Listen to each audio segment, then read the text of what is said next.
guys head out to Detroit today. What do you feel about today's practice, and what do you hope to get done in Detroit? And we're really excited to get to Detroit and go against the Lions. We talked about all week. It'd be a great opportunity for us to go and compete against a really good football team, competitive team, looking to see where we stack up versus this team. So very excited to get to work. How much can you tangibly take away from the joint practice in the office? The main thing is we get different looks, different schemes. We go against different players. So the main thing for us is just for guys to see something different. Right, we've been going through camp for a while now, seeing the same thing. We were able to get some different looks versus the Panthers last week. I thought it was very beneficial to our guys. It brings up multiple conversations about different concepts, offensively and defensively, and it sparks conversation.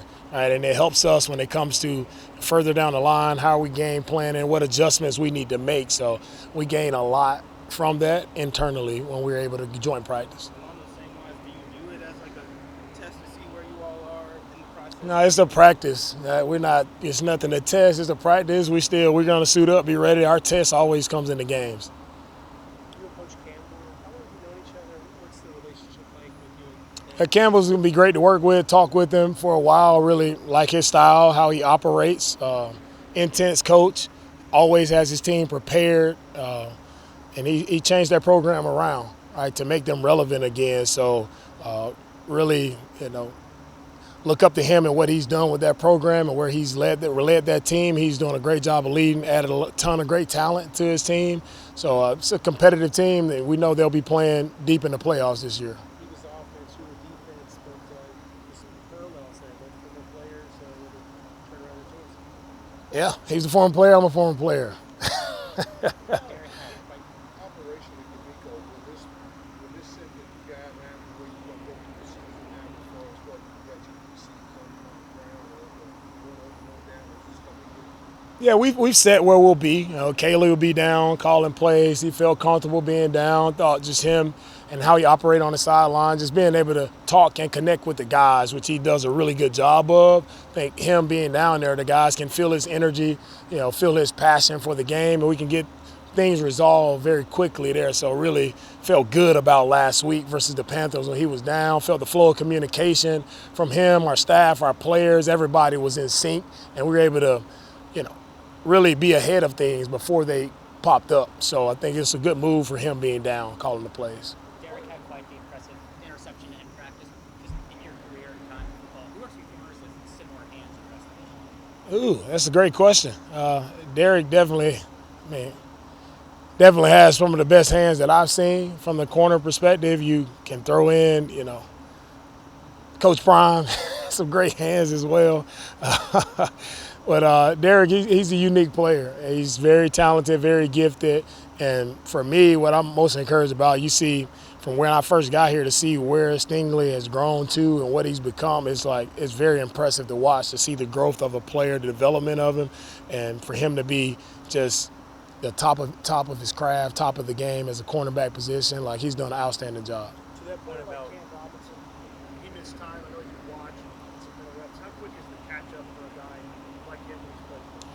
For the veteran guys, it doesn't take long to catch up. Cam has played a lot of football throughout his career, so that road to getting back and playing football, it's easier for those guys because he's banked a lot of reps. So really trust a guy like Cam because of his veteran experience, exposure that he's had in games. So really not concerned with him, the amount of time that he's missed, more so just thankful that it wasn't as severe as it first looked for Cam. What about seeing different schemes and different looks and how that sparks conversations and for adjustments that you would like to make? What do you feel the team is at right now with the season around the corner and what would you would like to improve into? Yeah, we're getting ready for the season. I mean, we've worked very hard in training camp. Our team has grinded through some really tough days. Now we just got to put it all together, right, and go play when the regular season hits. I'm excited for the regular season to get here. And I know our team is excited for that moment, right, when it really counts. And that's what we're looking forward to right now. To that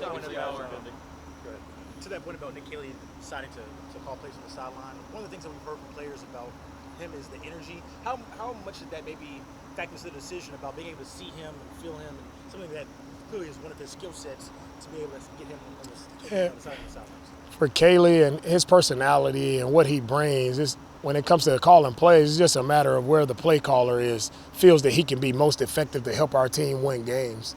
And whether it's up or down, it's just about putting the players in the right spot, making the proper adjustments, putting us where we need to be in position to win games. And ultimately that's what the decision comes down to. The squad's been together obviously for months now in the offseason. We're wrapping up the preseason. Been a very difficult period, although exciting. Countdown to the opening, as a coaching staff, you got to tell people it's not going to work out. Yeah. Walk me through what that's like preparing for that, and got to know some of a lot of these guys. Great question, Randy. At this point in time of training camp, it's the most difficult time for me because you have 90 guys who've been here since OTA. Some guys been working out here since February, in the building nonstop, putting the work in to make the team. And sometimes you lose sight of how we're trying to build this camaraderie, we're trying to build this team. But on the flip side of that, you do have to tell some guys no. And for me as a coach, it's the toughest part of my job is having to tell a guy no, not at this time. But the thing I love about our group is we got 90 guys, and I would love to keep all 90 guys in some way or fashion. All right, we do get 16 practice squad players, so we're looking forward to being able to keep those extra 16 guys around. But it's tough.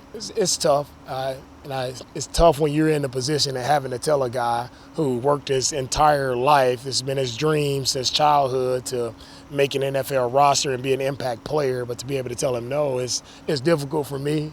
Still, it never gets easy. But the players do a great job of handling that by being, just want to know, hey, what can I do to get better? What are the steps for me to make a team? Where do you see I need to improve? And we have a lot of guys who ask that question, and I'm happy to give them the advice that I think that can help them out. And my role, my biggest thing for all of our guys is how do I help and assist players to make the NFL? It may not be our 53-man roster here with the Texans, but there are 31 other teams. Can I help those guys in any way make their dreams a reality? And that's why I care deeply about the guys. I want to see them succeed wherever it is. It may not be here in Houston, but it could very well be somewhere else. For a first-time play caller, can you just take us back to when you were first calling plays? Not sure where were you looking at, but what kind of process of learning where to look at when you're down on the sideline, where to look at to kind of get a fair assessment of how things are going? With the play caller, one thing you have to understand is it's never on one guy. And that's why we have a coaching staff full of experienced coaches that are doing a lot of different things. A lot of people's eyes are in different places, so it's how you deploy your assistant coaches and how you utilize the guys around you. We have a great staff on offense, defense, and special teams who are all one. We all work together. It's never on one man. All right, and I can't do this. I can't stand up here and be the coach that I am without my assistant coaches helping me, assisting me, giving me information. So it's everybody working together. Offensive coaches also help defensive coaches. It's like we do everything we can possible to win games, and it always comes down to the staff working as one. Take a couple more.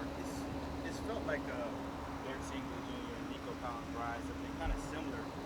I don't know if that's a coincidence, but being that they've gone up against each other in the past 4 years or so, what have you seen from them as far as making each other better? With Nico and Stingley, what I see is two guys, they compete every day. It's easy when you're some of the best players. It's probably easy to take downs off and go a little. These guys always, constantly, they're going at it. When I talk about iron sharpening iron, not just a cliche, but it's truly like these guys want to be better, and they train each other that way. They work hard when they're going against each other. There's no brother-lawing. Like, they go hard, and that makes each guy better. So that's why those guys have ascended in their careers, because they've been able to work across from each other. And both of these guys are the top players at their position across the league. And when you can work against someone of that caliber, it's only going to raise your level of game. When you were first building your staff, what made you want to bring full confidence here? How have you seen it grow since then? Yeah, from building the staff, it seems so long ago, 2023. But I mean, just meeting with Cole, just interviewing him and seeing, how smart Cole was. That really impressed me. Had him up on the board. We're talking a lot of different schemes and things. Like, he was very sharp on it when it came to adjusting and how he would call things. It was, you can tell very quickly that he was a very bright coach and had a bright future in front of him. So it stood out to me instantly. It wasn't hard to say that I wanted him on the staff. Last one. Getting guys healthy and really open up whatever their time is, and similarly keeping guys healthy. Are you pleased with where things are for those individuals and the team in general? I'm very pleased with how we've handled camp thus far. I think we've done a great job working together, making sure our players are available. And that's the main thing. You want to work as hard as possible, but we also work smart. I'm constantly watching, monitoring guys. I'm watching every rep, not just strategically from a schematic standpoint, but I'm also watching, how guys are moving, what their movement patterns are, how tired guys may be at certain points of practice. Like, I'm constantly watching all of that, and I'm constantly adjusting practice. I have a plan, a script for practice, but that it can change any day, and that's based on just me, my experience, my eyes, just watching the guys and seeing where they are, making sure that we're here for the long haul, right, and not overworking guys and not underworking guys as well. There's a fine balance there, and making sure the guys get what they need.